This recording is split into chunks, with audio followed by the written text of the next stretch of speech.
नमस्कार. सावित्रीबाई फुले शिक्षण प्रसारक मंडळाद्वारा संचलित रेणुका हायस्कूल सातारा परिसर औरंगाबाद येथील मी विज्ञान शिक्षक Shri S R Tayde. Lecture number 1 standard 8th. Topic name ecosystem परिसंस्था या पाठाविषयी आपण आज माहिती घेणार आहोत. In this section or in this chapter we are going to learn about the ecosystem and structure of an ecosystem. या पाठामध्ये आपण आज परिसंस्था म्हणजे काय आणि या परिसंस्थेची रचना कशी असते त्याचा अभ्यास करणार आहोत. इकोसिस्टीम परिसंस्था. आता या परिसंस्थेचे आपण त्याचं वर्गीकरण करत असताना 2 गटामध्ये करतो. त्याचे घटक असतात. परिसंस्थेचे 2 घटक असतात, अजैविक घटक आणि जैविक घटक. There are 2 factors of ecosystem, abiotic factors and biotic factors. Abiotic factors means non-living factors. There are two types of non-living, physical and chemical. In physical, air, water vapor, mineral, soil and sunlight. In chemical, there are also 2 types of chemical factors, inorganic substances and organic substances. Inorganic substances, in organic substances, hydrogen, oxygen, nitrogen, calcium, iron, potassium and sodium. And in organic substances there are proteins, carbohydrates and lipids. And there is also biotic factors means living factors, autotrophic and heterotrophic. Autotrophic means producers are all plants, and heterotrophic means consumers and decomposers. In consumers there are animals and decomposers. In that decompose there are microbes. In consumers animals, primary consumers, secondary consumers and tertiary consumers.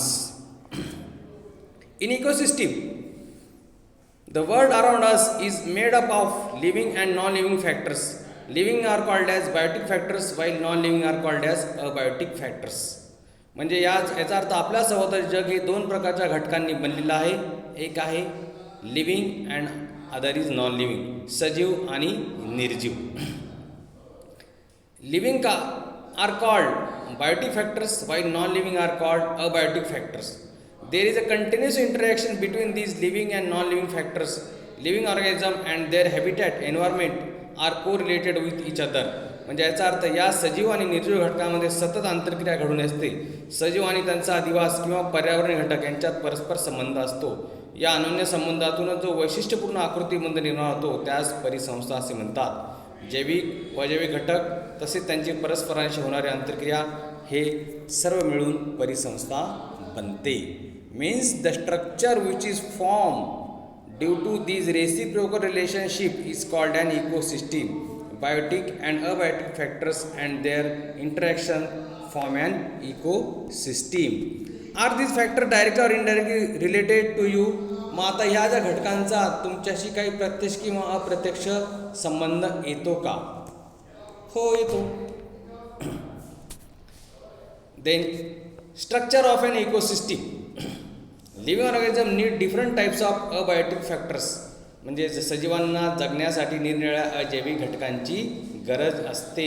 उदाहरणार्थ हवेतील oxygen सर्व सजीव या ठिकाणी श्वसनासाठी वापरतात. And they have different capacity to adapt with the abiotic factors. Some microbe need oxygen while others don't. Some plant need more sunlight while others grow well in shade. म्हणजे याचा अर्थ काही सजीवांची या ठिकाणी निर्जीव घटकांशी जुळून घेण्याची क्षमता वेगळी असते. एखाद्या सूक्ष्मजीवाला ऑक्सिजनची गरज असते तर दुसऱ्याला त्याची गरज नसते. काही झाडांना जास्त सूर्यप्रकाश आवश्यक असतो तर काही झाडे किंवा वनस्पती ह्या कमी सूर्यप्रकाशात म्हणजे सावलीसुद्धा चांगल्या वाढतात.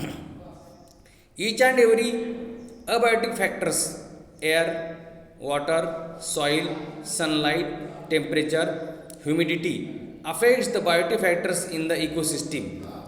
काय करतात? परिसंस्थेतील प्रत्येक अजैविक घटक उदाहरणार्थ हवा, पाणी, माती, सूर्यप्रकाश, तापमान, आर्द्रता इत्यादींचा त्यातील सजीवांवर किंवा जैविक घटकांवर परिणाम होत असतो. The abiotic factors in an ecosystem decide which biotic factors will survive in it and what will be their number. म्हणजे एखाद्या परिसंस्थेमध्ये कोणते सजीव जगू शकतील आणि त्यांची संख्या किती असावी हे त्या परिसंस्थेतील जैविक घटकावर अवलंबून असते. The proportion of abiotic factors in an ecosystem is always changing as abiotic factors use or excrete abiotic factors. Every biotic factors affect abiotic factors as well as other abiotic factors around it. Every living organism in an ecosystem plays a particular role while living, moving in that ecosystem. Means सजीव परिसंस्थेतील हे अजैविक घटक सतत वापरत असतात किंवा उत्सर्जित करत असतात. म्हणून परिसंस्थेतील जैविक घटकांमुळे अजैविक घटकांचे प्रमाण कमी जास्त होत असते आणि परिसंस्थेतील प्रत्येक सजीव घटकांचा सभोवतालच्या अजैविक घटकांवर परिणाम होत असतो. त्यामुळे त्यांचा परिणाम परिसंस्थेतील इतर सजीवांवरही होतो. The position of an living organism in context other living organism and the role it is playing is called niche.